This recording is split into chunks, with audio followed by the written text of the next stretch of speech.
In Solo Leveling, after Sung Drip Woo heard that Jinho went missing after being escorted by hunters from the Scavenger Guild, he suddenly left the hotel in a split second, rushing across the city as quickly as possible, summoning hundreds of shadow soldiers, ordering them to find him at all cost.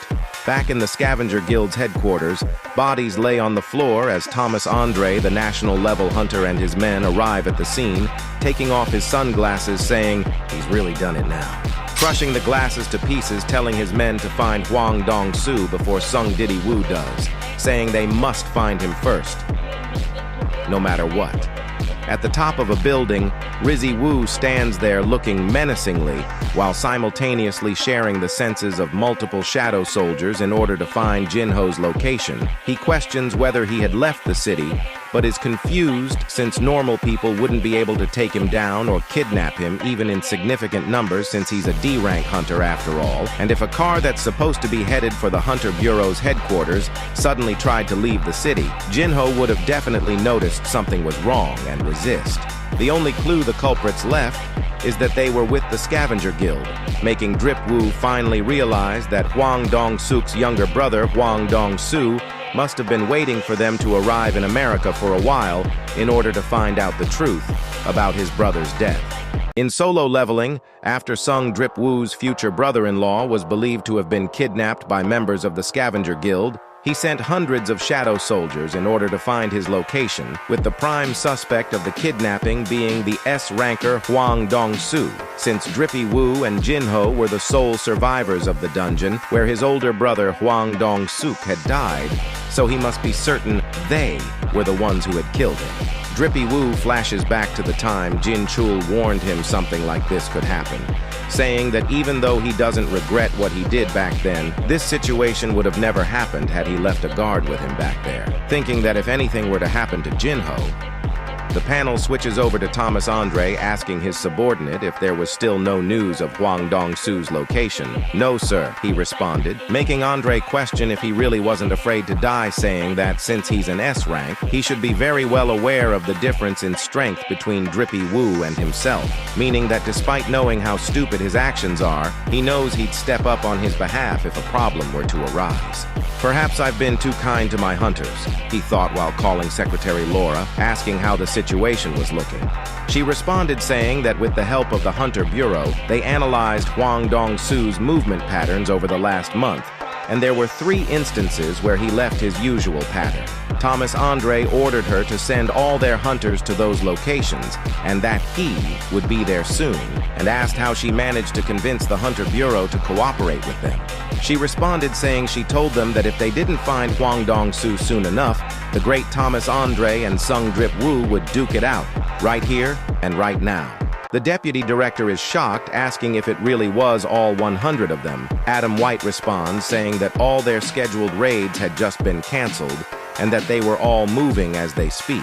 The deputy director thought that if all members of the Scavenger Guild were on the move, then it meant Thomas Andre was behind it, meaning the situation is big, and asked himself what the hell was going on.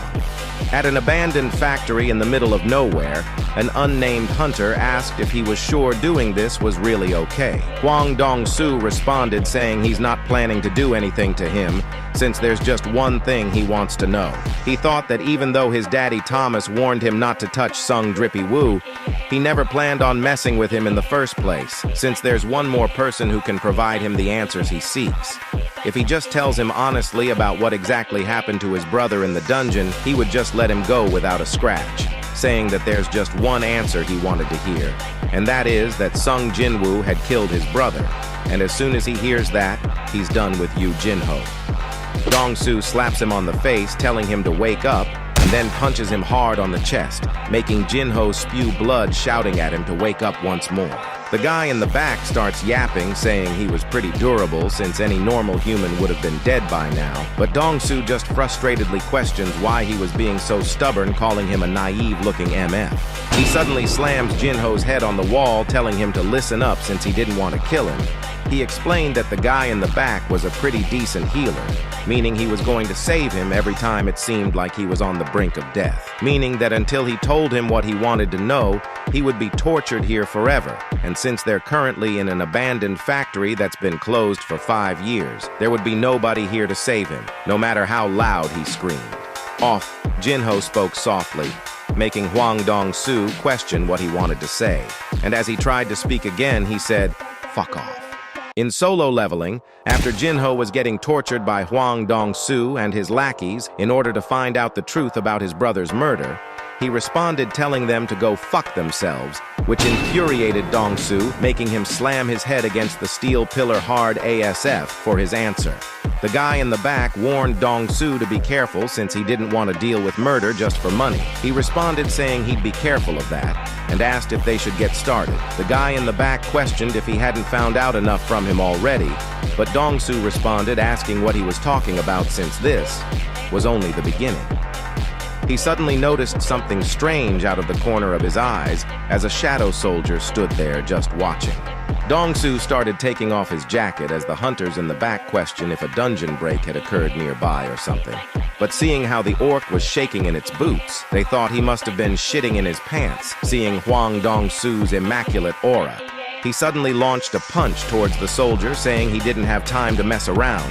And as the orc was about to receive the impact, a command came across its mind which said, "Exchange."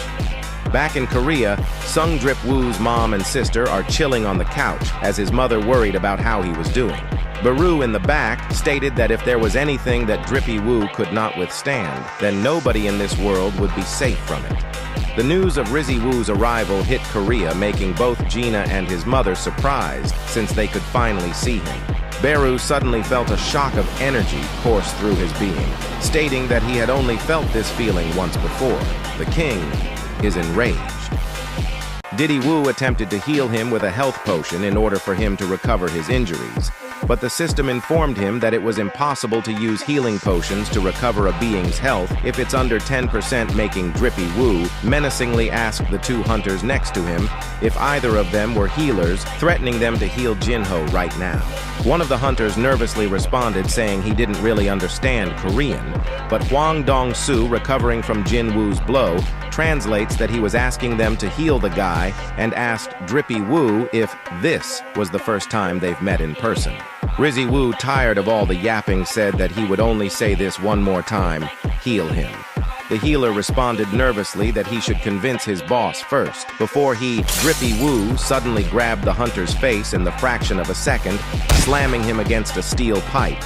And as he lays there lifeless, the other hunter, scared out of his mind, shouted saying that Dong-su never said anything about this job being related to Drippy Woo, as he asked if he was also a healer. He repeated the question to the hunter, but as soon as he responded saying the word no, he slammed his entire body on the ground with immense pressure. Dong-su walked towards Drippy Woo, saying it was just as he thought. "It was you, the one who killed my brother Huang Dong-su." Jinho, on the brink of death, called for his papa, telling him that he was Huang Dong-suk's younger brother, saying he should be careful.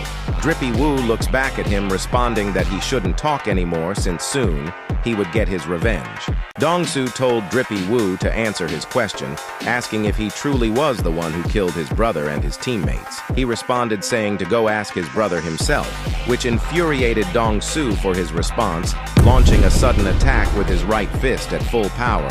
But Drippy Woo manages to dodge the attack with ease, quickly counterattacking with a devastating blow to Dong-su's gut, making him spew blood, which suddenly launched him outside of the factory and crashing into a steel beam.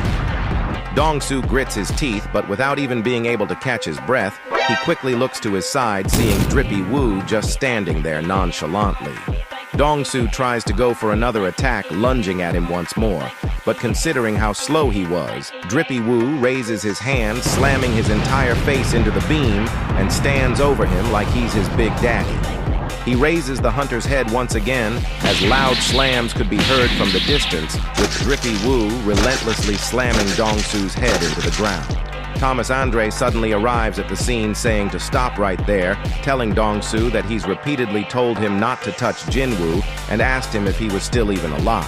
He responded saying, "For now," making Andre tell him that if he understood English this much, then it would be easier to communicate, saying that if he lets him go right now, he'll let what has happened so far slide.